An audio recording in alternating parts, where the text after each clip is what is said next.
Police in Aurora are looking for a missing 10-year-old tonight. Aurora police say Hezekiah Pope left a friend's house this afternoon and did not return home. 10-year-old was last seen at a house on Granby Street near Chambers and Green Valley Ranch Boulevard. It was a little bit before 4 o'clock this afternoon. Hezekiah was wearing a multicolored Army-style jacket, black shirt with red writing, and blue pants. If you have seen this young man, you are asked to call 911. 6 students at Denver's North High School should be preparing for final papers, tests, and graduations. Tonight, their families gathered to remember them instead. Since this time last year, North's principal says the school has lost 6 kids, some to suicide and some to gun violence. Tonight, 9 News reporter Cole Sullivan brings us the story of kids, guns, and loss from one family's perspective. He called her Bebop. I called her Velcro, Lanebug, Lala. A girl of many names, but just one smile. Luckily, I was able to capture those pictures of her. This is Elena Martinez at the start of her senior year at North High.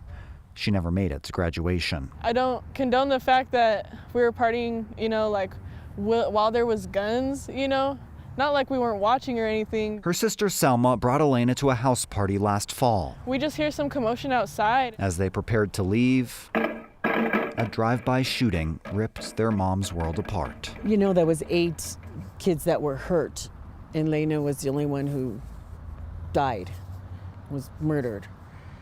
So Desiree Martinez didn't know. I'm sure we were hiding things from our parents when we were that age, but we had no idea that's how it was out there with all these kids carrying guns, and they're not toys. She didn't know this kind of heartbreak. I just miss her. We just miss her.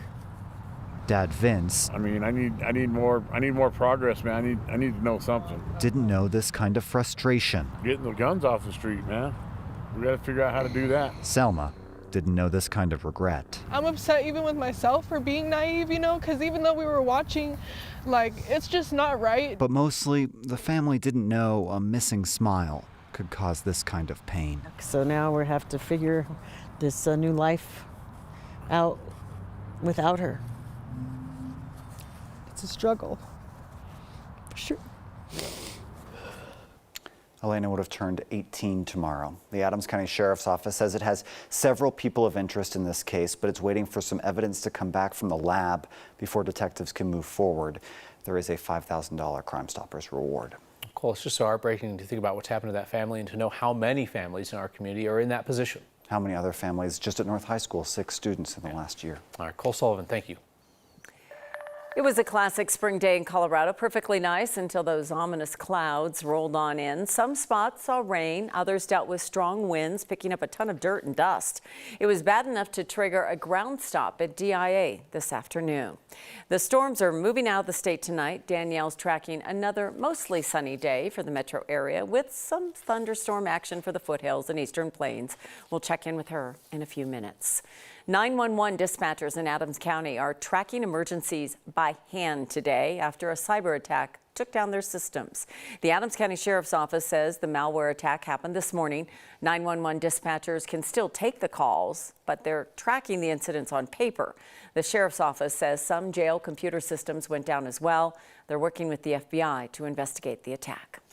For the second day in a row, deputies in Douglas County told the neighborhood to lock down while they searched for people who got into a shootout in the middle of the street. Today, deputies came back to the area southeast of Park Meadows Mall near Inverness Parkway and South Jamaica Street. Deputies say that a man on the sidewalk and someone in a dark-colored sedan shot at each other yesterday afternoon. The driver took off. The man got into another vehicle. Fortunately, no one was hurt. Today, they came back with a search warrant tied to the shooting, and they told neighbors to stay inside just in case. We're told they have not arrested anyone yet. The Colorado Supreme Court will soon decide just how wide of a net police can cast when they're searching for evidence online.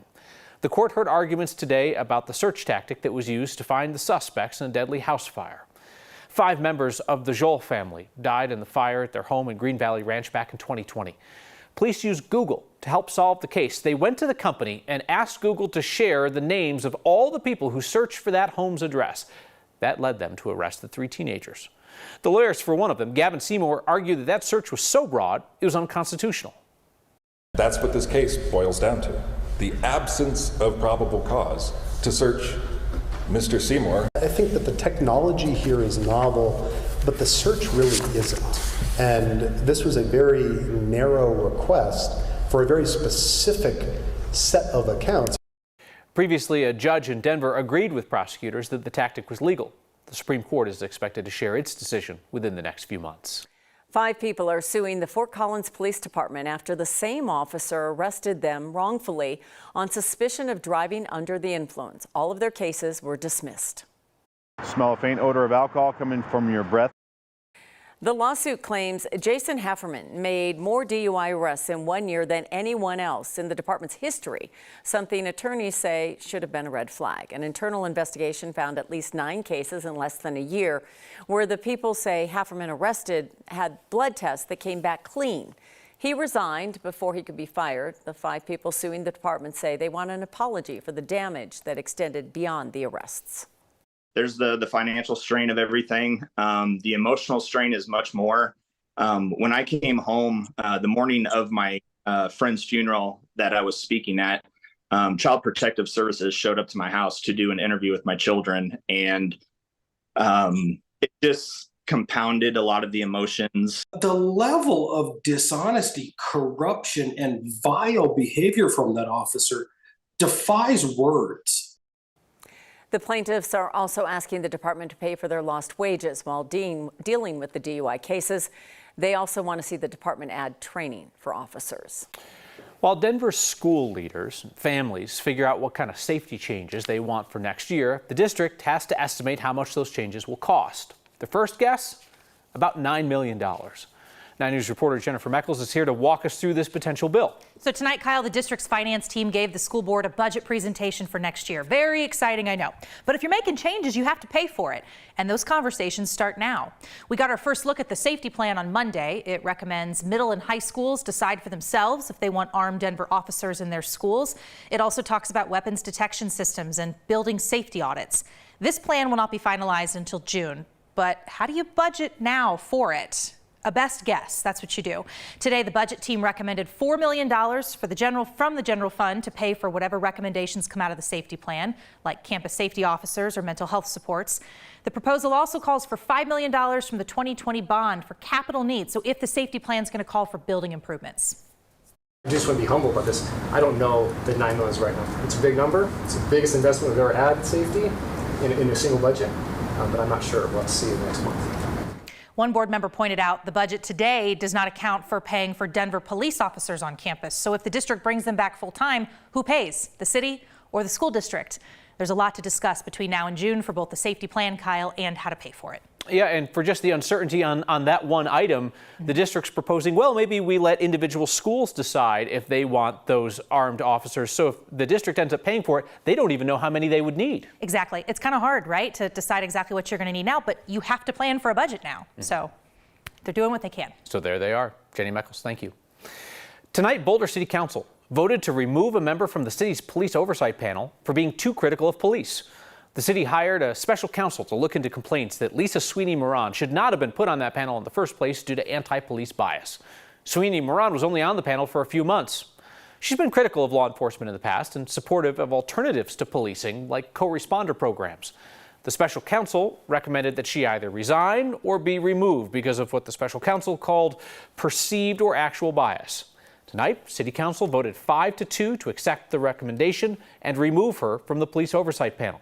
Sweeney-Moran said the decision was unethical and illegal, suggesting the fight's not over. Denver is preparing for another surge of migrants from the southern border. There is already a significant increase in arrivals daily. Just today, more than 215 migrants arrived in Denver. That's close to the number of people we saw in late December and January, when arrivals peaked at 271 people in one day. This is something immigration experts have been expecting for months, with the end of Title 42 looming. It allowed authorities to turn away certain migrants at the border. We asked Denver's Mayor Michael Hancock if the city is ready for another surge. We are already communicating with partners. We're already trying to determine how best we will respond to that surge. I've talked to my counterparts around the country. They're already seeing a surge, and so there's a great deal of concern. Right now, Denver is housing more than 560 migrants in city and non-city facilities. Skyrocketing home values means soaring property taxes. Fighting the assessment can be simple, or it can be like the project that this guy put together. Our spring storms were popping up, but as quickly as they rolled in, they're quickly moving out tonight, and I'm tracking drier days to come. That full forecast on the other side of this break. It has been one of the best and most rewarding experiences of my life. Her school sent her to volunteer. It turned into a cross-generational connection that changed everyone for the better.